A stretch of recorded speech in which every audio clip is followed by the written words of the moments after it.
And now I will kindly ask Chris Vatrzis and Vincent to come and take us through the Asian leasing panorama, because it's not only Chinese leasing, it's a lot more options, and their firm is a specialist in that. So, gentlemen, thank you for being with us. Thank you to Chris, and thank you to Vincent for coming all the way from Shanghai. How does it work? Hold on. Hello, everybody. And please, if you don't mind, touch the time clock. Okay. Thank you very much, Nicholas. It's been a pleasure addressing such a distinguished audience. My name is Chris Vatrzis. I'm a partner at the Stephenson Harwood office here in Piraeus, and I'm here with my fellow partner, Vincent, who is based in Shanghai. Stephenson Harwood is a law firm with over 1,000 people, 170 partners. Our headquarters are in London, and we have offices in Asia and Europe, including Piraeus. Today we're going to cover leasing structures, which are quite common nowadays, especially in view of the fact that traditional bank lending has become more and more scarce because of the strict regulations which have been imposed by different bodies, including IMO and Basel Committee. Of course, lease structures have been quite common over the last decades, but it seems that, based on our experience, that lease structures are becoming more and more common nowadays. Talking about Chinese lease structures, leasing companies originate from the major PRC banks. So basically, leasing companies are affiliates related to major Chinese banks, which are active also in shipping. In this context, they're independent entities from their respective banks, and they are independent both commercially and legally. However, they do share the same ultimate equity interest holder, although they do have their own individual drives in order to be competitive and profitable. My objective is here to go through the main characteristics of a lease structure in order for all the audience to be able to follow. And then we shall highlight certain aspects which, from the lessor's and the lessee's perspective, and then my colleague will highlight some more technical points. In the context of a sale and leaseback structure, the leasing companies will usually incorporate an SPV in a tax-neutral jurisdiction, and this party is going to be the lessor. The lessee will enter into a memorandum of agreement with the lessor pertaining to the sale of the vessel. Following that step, the lessor will charter the vessel to the lessee, usually under a bareboat charter, but based on our experience, it seems that time charter arrangements have become more and more common. Upon the completion of the lease structure, the lessor will enter into a conventional loan facility with commercial banks. So basically, the lessor will obtain a facility from a commercial bank, which is usually in a bilateral form. As you may know, the sale and leaseback structures do apply equally to both second-hand vessels and new buildings.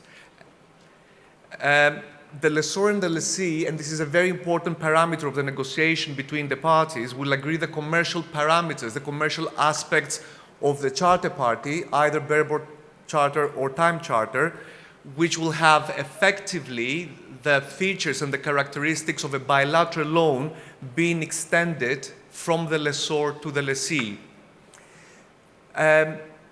Based on our experience, the majority of the lease deals are finance leases, which bear a strong resemblance to a bilateral agreement, as opposed to an operational lease transaction, which is rarer. It's more rare, but it seems that they become more common. Looking at a sale and leaseback structure, now I'm going to go through some of the views that should be considered from the lessee's perspective. As explained and based on the structure of a sale and leaseback structure, a leasing transaction is basically a method of obtaining funding, and that's why in my introduction I said that because of the fact that traditional banks are not very active currently. It seems that lease structures have become more and more common nowadays in Greece and in other jurisdictions. However, in the context of a typical sale and leaseback structure, the lessee will expect to retain the control of the vessel, and that will include the operational, navigational, and economic control and risk of the vessel. And because of the fact that the only counterpart in this context is the lessor, it is also quite common to consider a sale and leaseback structure being equivalent to a bilateral facility entered into between a lessor and a lessee. Let's move on to some practical issues pertaining to lease structures. It is very common in a sale and leaseback structure to have a subcharter. In the context of a long-term subcharter, not on the spot market, it is very common that the lessor may request step-in rights that will require a direct agreement between the lessor and the subcharter, because there is no preview of contract between the lessor and the subcharter, because there is no direct contractual relationship. So in the context of long-term subcharters, it's very common to come across requests from the lessor to ask for step-in rights in order to have access to its security, i.e. the vessel. Similarly, if the subcharter is aware of the existence of the lease structure, the lease transaction, it's very common for the subcharter to require for a quiet enjoyment letter to be put in place. And that's why it's quite common, as part of the documentation being negotiated in this context, to also include a quiet enjoyment letter together with a step-in rights provisions.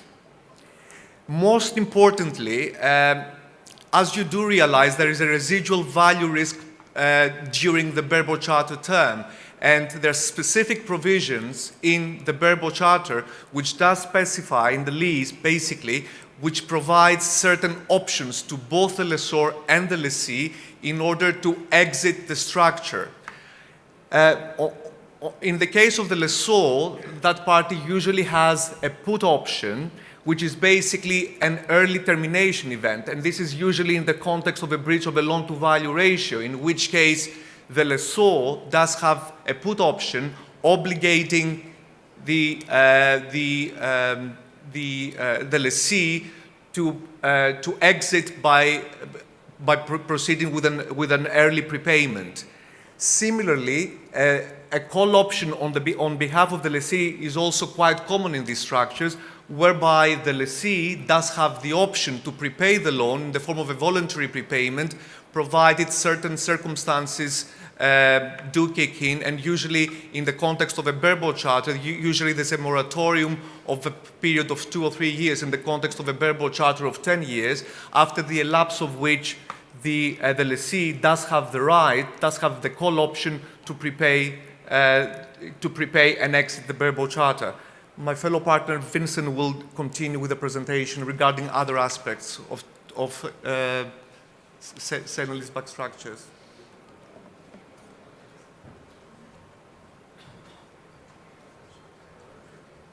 Good morning. I'm Vincent from the Shanghai office of Stephenson Harwood. Well, I'm in Shanghai, Chris is here, so we thought it'd be good to combine the force and provide a strong team to provide services and assistance to you in relation to leasing and other matters in China. I think the conference is very well organized, and in 1 hour also time, we will introduce on the legal side, and next speaker will discuss about commercial side, and followed by a panel, which you will see more Chinese faces on the stage from different leasing banks. Chris has introduced in relation to this general structure of leasing, and also a few points from the lessee's perspective. So I'm going to touch upon the points from the lessor's perspective, from the companies in China, leasing companies' perspective, and also the new trend. Discuss a few recent transactions that I see.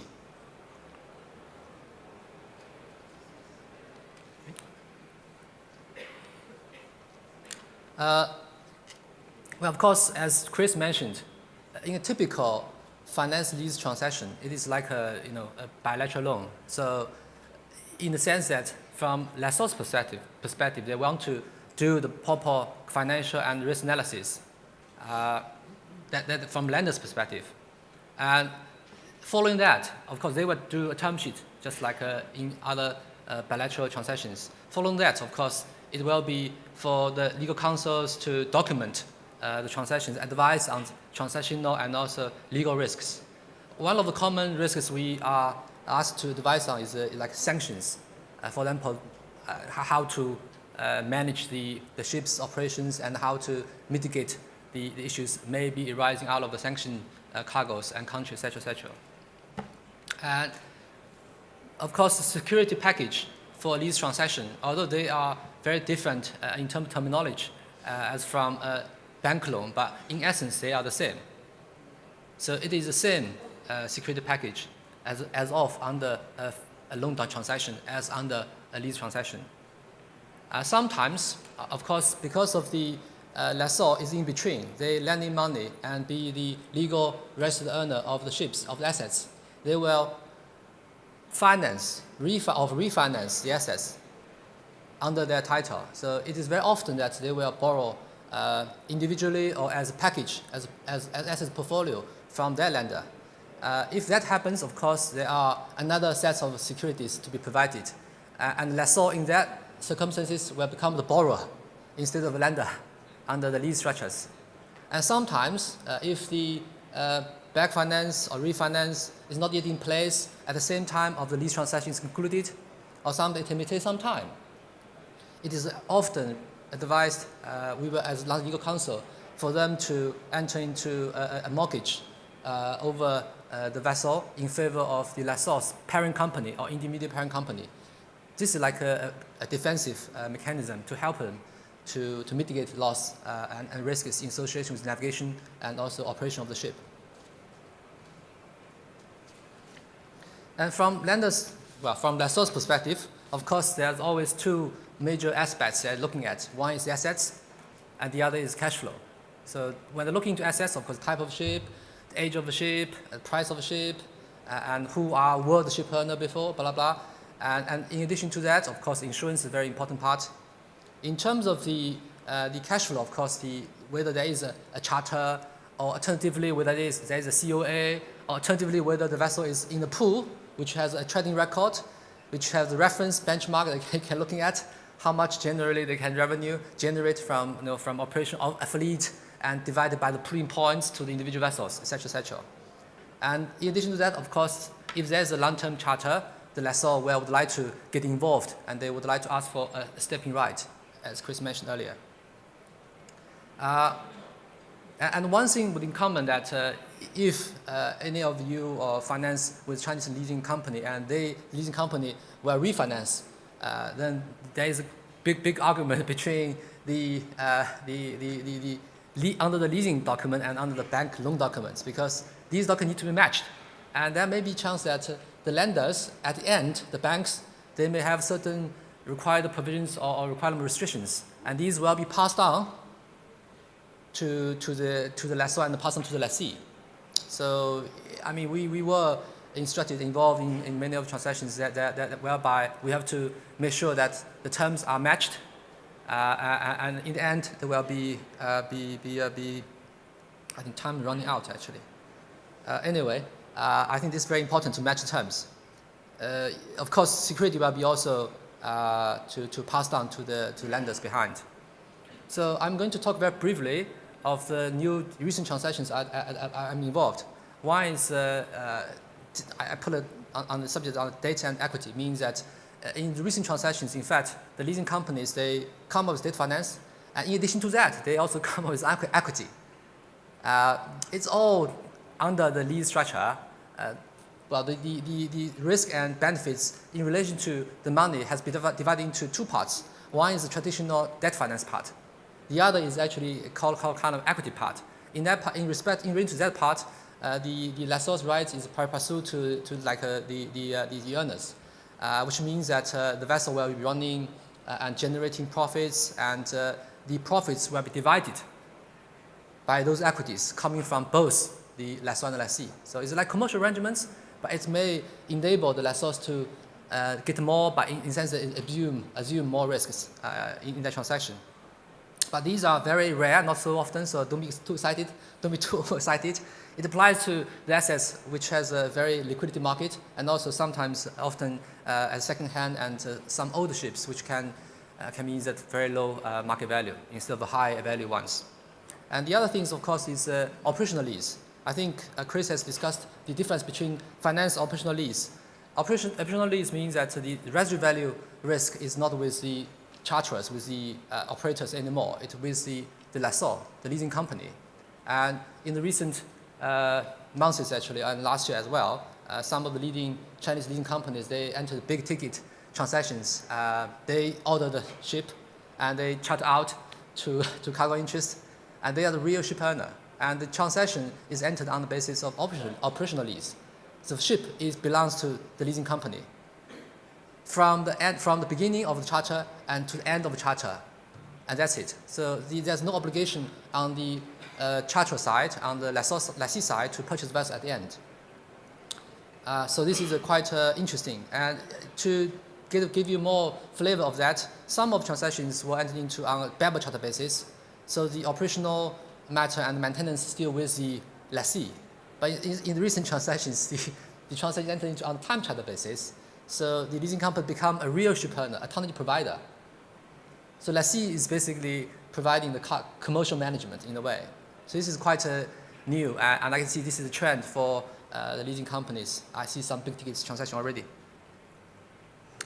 So moving forward, of course, I think I was here many years ago. I'm two Chinese person. Now you see many Chinese person here, and the leasing companies here, and they finance a big percentage of the global shipping finance.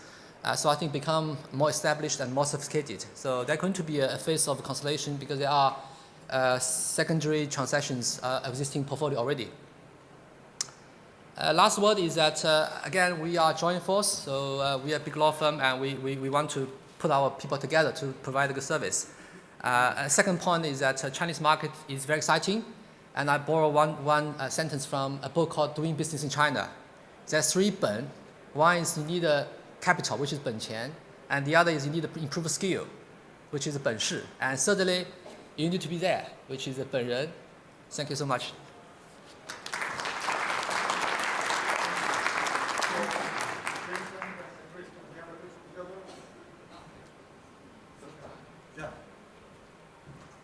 Well, I want to have with the famous duo.